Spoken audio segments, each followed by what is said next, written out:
Fox 2's Jill Washburn joins us live now with more of the details on these jackpots. Jill? You guys, I'm already making my list. I'm going to have to buy a horse for a teenage girl. I need a new car for myself. I'm going to pay off some bills, get some tools for the workshop. I don't know how you can stand under that sign and not want to make your list of all the things you're dreaming about. Lottery players have not one, but two chances to win over $350 million this weekend. Yeah, Amy, the massive stadium is being used for COVID-19 vaccines. Fox 2's Jill Washburn joins us live with more. Good morning, Jill.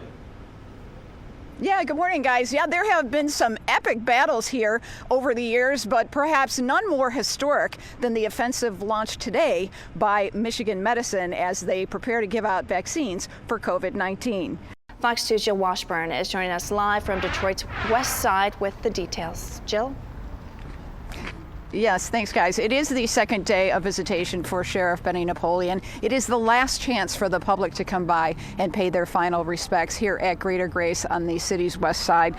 It's been a busy day here with people lining up even before the 10 a.m. start time. If you are wanting to come by, the visitation runs until 6 o'clock this evening. Social distancing rules are in effect and you are required to wear a mask. Napoleon had a long law enforcement career in Detroit and in Wayne County, many accolades with that career, but we heard today from friends and colleagues who talked about the man that they simply called Benny. The funeral for Sheriff Napoleon will be tomorrow, but that will be private. The public is not allowed to attend. If you would like to watch, though, it will be live streamed on the Swanson Funeral Home website. Live in Detroit's west side, I'm Jill Washburn, Fox 2 News. But tonight, the boating industry appears to still be going strong. Fox 2's Jill Washburn takes a look at some of the reasons why. In the state of Michigan, boating's huge.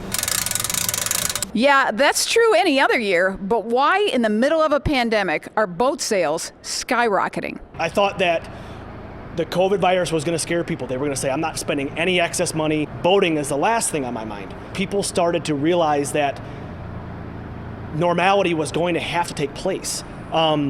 People realized that their vacations were going to be canceled. So they figured, okay, how are we going to spend that money that we already were going to plan on spending, but yet still keep our family together? While initially the forced shutdown was scary, it ultimately started to work in their favor. I really do think due to the fact that everything was shut down, the only real thing that they could do to kind of get that family together and still enjoy their summer was to be on a boat. We knew whether it was this summer or next summer or the summer after that, boating was going to take place again. In fact, the bounce back has been so strong, it actually created a different problem. The biggest problem that we've got right now is we have storage customers, we have sales customers, we've got service customers.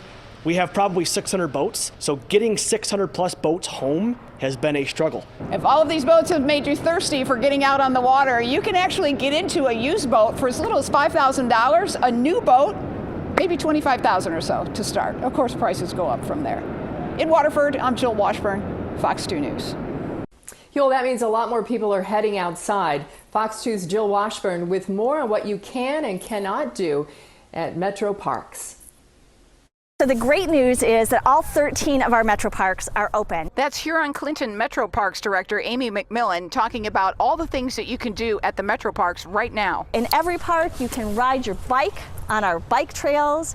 You can walk, you can run. Fishing is open. You still have to have a license. Our nature trails are open. Boating is open. You can also kayak and canoe. You have to have your own, though. Boat rentals are closed for the time being. Our golf courses are opening tomorrow. That's breaking news, actually. They weren't scheduled to open until Friday. No golf carts allowed, though, and they'd prefer that you reserve your tee time online so they can limit person-to-person contact. Okay, we've covered what you can do. Let's talk about what you can't do yet. Disc golf is currently closed. It's been closed for a few weeks and we're working on ways to get it open so that we can practice social distancing. Playgrounds remain closed throughout the Metro Park system. They're just too tough to keep disinfected. And there are still some pretty big question marks for the season. We don't yet know whether we'll be open for swimming on our beaches. We're not yet certain whether we will be opening our pools, but we are making plans so that if we can open, we will open. Last but not least, all of the park's restrooms are closed. The critical issue? lack of tissue. We started those orders back in March on our regular schedule before there was even one case of COVID-19 in the state of Michigan, and those orders have been delayed. Director McMillan understands what the parks mean to people, but she wants everyone to be safe. For their physical health, for their emotional health. But part of being open is that people have to observe social distancing. Director McMillan says when it comes to making the decisions on whether areas of the park should open or not be open, they're always going to err on the side of caution. In Kensington Metro Park, I'm Jill Washburn, Fox 2 News.